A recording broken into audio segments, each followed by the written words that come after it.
बहुत समय पहले की बात है। किसी गांव में एक धोबी रहता था। उसके पास एक गधा था जिसका नाम उदासदीन था। धोबी स्वभाव से बहुत ही कंजूस था, इसीलिए वह अपने गधे को जानबूझकर चारा पानी नहीं देता था और उसे चढ़ने के लिए बाहर भेज दिया करता था। इस कारण गधा बहुत ही कमजोर हो गया था। कितना कंजूस है मेरा मालिक, सारा दिन मुझसे काम करवाता है और जब चारा डालने की बात आती है तो इसको मौत आ जाती है। कोई बात नहीं, अब घर वापस नहीं जाऊंगा। गधा अपने मालिक को सबक सिखाने के लिए घास चरते चरते कहीं दूर जंगल में निकल जाता है। तभी जंगल में एक गीदड़ की नजर गधे पे पड़ती है। ये कौन है बे? पहले तो इसको कभी देखा नहीं। चलो इससे ही चलकर पूछता हूँ। Excuse me bro. यस। कौन है तुम? पहले तो कभी देखा नहीं। मैं पहली बार इस जंगल में आया हूँ। मेरा नाम उदासदीन है। हाँ, वो तो तुम्हारी हालत देखकर ही पता चलता है कि तुम उदासदीन हो। खैर छोड़ो, मेरा नाम शंकी सिंह है और मैं इस जंगल में बहुत समय से रहता आ रहा हूँ। तुम बताओ, इस जंगल में कैसे आना हुआ? क्या बताऊं भाई, मेरा मालिक एक नंबर का कंजूस है।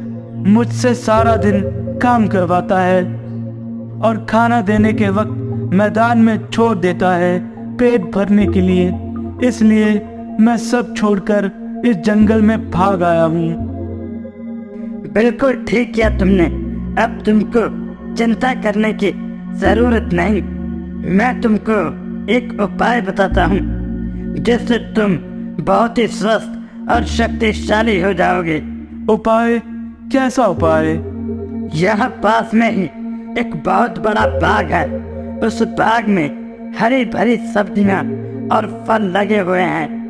मैंने उस बाग में जाने का एक खुफिया रास्ता बना रखा है जिससे मैं रोज रात को जाकर बाग की हरी भरी सब्जियां और फल खाता हूँ। इसी वजह से मैं एकदम तंदुरुस्त हूँ। क्यों, क्या कहते हो भाई? अरे भाई, कहना क्या है, प्लीज प्लीज मुझको भी उस जगह पर ले चलो ताकि मैं भी तुम्हारे जैसा तंदुरुस्त हो जाऊं। हाँ, क्यों नहीं, चलो मेरे साथ। गधा गीदड़ के पीछे पीछे चलता रहता है और दोनों उस बाग में पहुंच जाते हैं। इतनी सारी सब्जियां और फल देखकर गधा खुश हो जाता है। क्यों भाई, कैसा लगा? अरे भाई, ये तो जन्नत है। मैं और ज्यादा इंतजार नहीं कर सकता।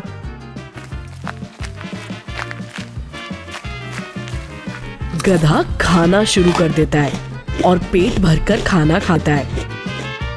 शुक्रिया शंकी भाई, आज तो मजा आ गया खाना खाने का। बरसों बाद ऐसा खाना नसीब हुआ है।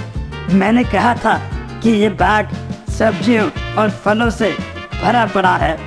शंकी भाई, बहुत जोरों से नींद आ रही है, थोड़ी देर सो जाते हैं। क्यों, क्या कहते हो? वैसे ख्याल बुरा नहीं।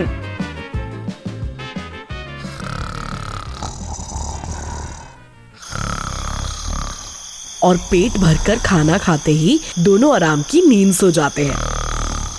अगले दिन सूरज निकलने से पहले गीदड़ उठ जाता है। ओह, कितना वक्त हो गया है।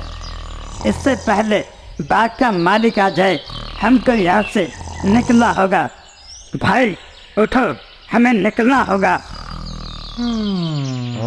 गधा बिना सवाल किए गीदड़ की बात मान लेता है और दोनों वहां से रवाना हो जाते हैं। फिर वो दोनों रोज मिलते हैं और इसी तरह बाग में जाकर हरी भरी सब्जियां और फल खाते हैं। धीरे धीरे समय बीतता गया और गधा तंदुरुस्त हो गया। रोज भर पेट खाना खाकर अब गधे के बाल चमकने लगे थे और उसकी चाल में भी सुधार आ गया था। अरे वाह भाई, तू तो एकदम हीरो जैसा दिखने लगा है। वो तो मैं बचपन से ही हूँ।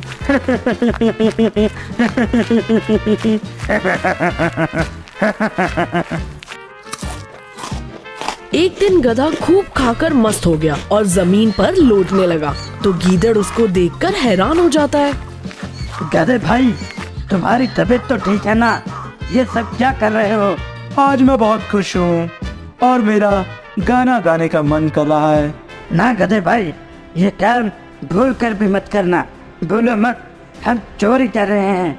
कहीं बाग के मालिक ने तुम्हारा बेसुरा गाना सुन लिया और यहाँ आ गया तो बहुत बड़ी मुसीबत हो जाएगी। भाई, इस गाने वाने के चक्कर में मत पड़ो। तुम क्या जानो गाना गाने के बारे में? हम गधे तो खानदानी गायक हैं। हमारा ढेंचू ढेंचू राग तो लोग बड़े शौक से सुनते हैं। आज मेरा गाने का बहुत मन है, इसलिए मैं तो गाऊंगा। गीदड़ समझ जाता है कि गधे को गाने से रोक पाना अब बहुत ही मुश्किल है। गीदड़ को अपनी गलती का आभास हो जाता है। गधे भाई, तुम सही कह रहे हो। गाना गाने के बारे में हम क्या जाने? अब तुम बता रहे हो तो मुमकिन है कि तुम्हारी सुरीली आवाज सुनकर बाग का मालिक फूलों की माला लेकर तुमको पहनाएगा जरूर। गीदड़ की यह बात सुनकर गधा और भी ज्यादा फूला नहीं समाता है। ठीक है, फिर मैं अपना गाना गाना शुरू करता हूँ। मैं तुम्हें फूलों की माला पहना सकूं, इसलिए तुम अपना गाना मेरे जाने के 15 मिनट बाद शुरू करना। इससे मैं तुम्हारा गाना खत्म होने से पहले यहाँ वापस आ जाऊंगा। जाओ गीदड़ भाई, मेरे सम्मान के लिए फूलों की माला लेकर आओ। मैं तुम्हारे जाने के 15 मिनट बाद गाना शुरू करूंगा। गधे के इतना कहते ही गीदड़ वहाँ से 9-2-11 हो जाता है। गीदड़ के जाने के बाद गधा अपना गाना शुरू करता है।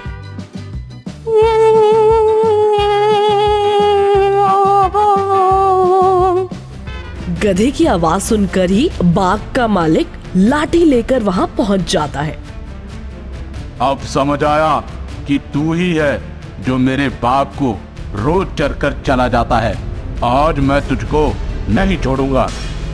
इतना कहते ही बाग मालिक लाठी से गधे की खूब जमकर पिटाई करता है। बाग मालिक की पिटाई से गधा अधमरा हो जाता है और बेहोश होकर जमीन पे गिर जाता है।